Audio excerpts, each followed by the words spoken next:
After months of negotiations, UPS and the Teamsters union reached a 5-year labor deal in July. Now we've got a sense of the financial implications of the agreement. The company says the deal raises wages and benefits by over 3% per year, with 46% of wage increases coming the first year. UPS employs about 340,000 Teamster members, making it the largest single employer of the union. Brian Newman, Chief Financial Officer of UPS, joins us now to tell us more about what this new contract means. Great to have you here with us. We've also got Yahoo Finance's Julie Hyman. Look, Brian, we got a lot to discuss here, and it's particularly interesting as we were listening into the announcement and hearing you highlight some of the details there. You've got kind of all-in costs here. It's pay plus benefits. You've got new AC installs for vehicles here. So kind of take us through some of the highlights just very briefly. Yeah, Brad and Julie, it's good to be with you this morning. Thanks very much.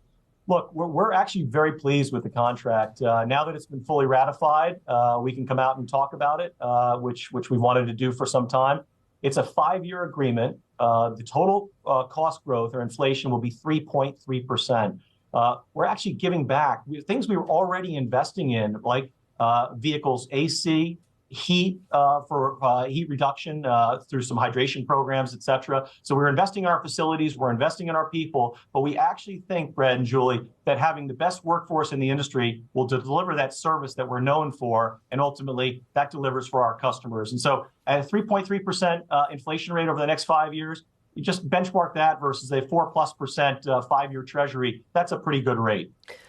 So give us a little more color about how that money is going to be spent and at what cadence, because you all have described this as sort of a barbell, right? With 46% of the cost coming in the first year, what's the other end of that barbell in the last year then? And how is that paid out in the form of bonuses? What is that going to look like? So the barbell is a good optical piece. I think, Julie, the tough part is the front end of the barbell. I'm less worried about the back end of the barbell. I'll tell you why in a minute. But the front end over the next 12 months, having nearly half, 46% of the inflation hit in that part, what it does is it sets you up for years 2, 3, and 4. That's a number, that 3.3%, that's a gross number. Does not include pricing, does not include productivity. So it gives us the ability to drive pricing and productivity to expand margins, throw off cash, et cetera. By year 5, there's another step up. But the reason I'm not as worried about that is we've basically maintained the technology clause in the contract that allows us to deploy and leverage technology to become more efficient and drive productivity. So the investments we'll be making over the next 3-4 years will be really focused on how does UPS become more efficient? And that's in technology like RFID, digital capability, et cetera. But that basically drives productivity. Perhaps something that investors will be a little bit more excited about here is that this kind of locks in, or at least gives them a benchmark for what labor costs will look like for the next 5 years. But something on the other side here for drivers, if we consider how this also changes their existing assignments, the scheduling, what does that look like as part of this negotiation and part of the dealing that's essentially come to what you described as a win-win agreement? Yeah, it really, Brad, it is a win-win agreement. And I was in New York with a lot of our employees and drivers a couple of weeks ago as we celebrated Founders Day. I'm out here on the West Coast this morning with our employees as well.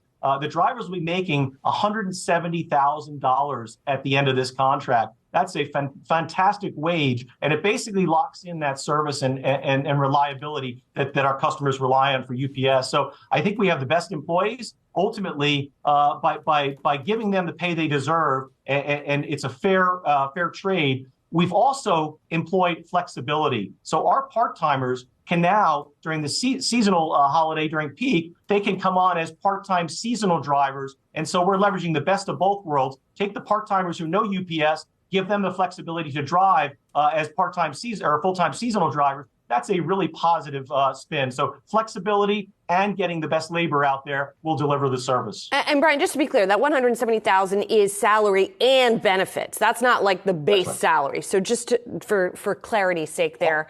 All in, Julie. All of this said, investors are not entirely convinced, I think safe to say, at least if you look at the stock price and how it is done over the course of these negotiations, but not even over the course of negotiations since they have been concluded, and even today as you gave more details on these costs over the next few years. What are investors missing here? They're seeing these big numbers and maybe a little spooked.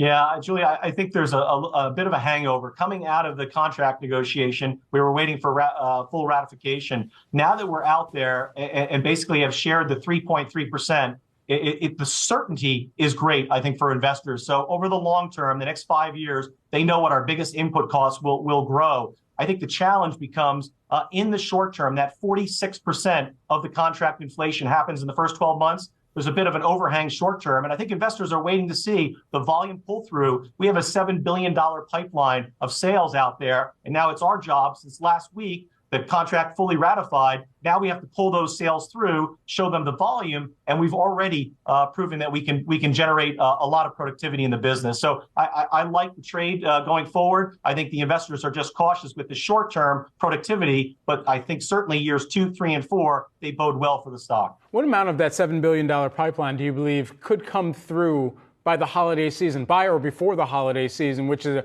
a peak time, we know, for logistics operations?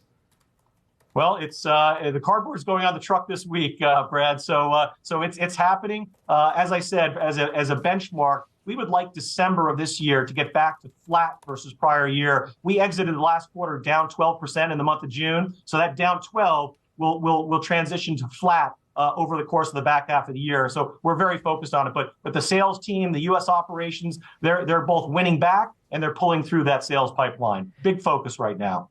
Brian, forgive me for a small detour here, but I want to address some news that came out this morning from one of your competitors, a newer competitor, that is Amazon, that is launching a new supply chain sort of end-to-end product for sellers. And again, forgive me, I'm not sure if it directly competes with something that UPS offers. So what can you tell us about this and the sort of competitive risk here?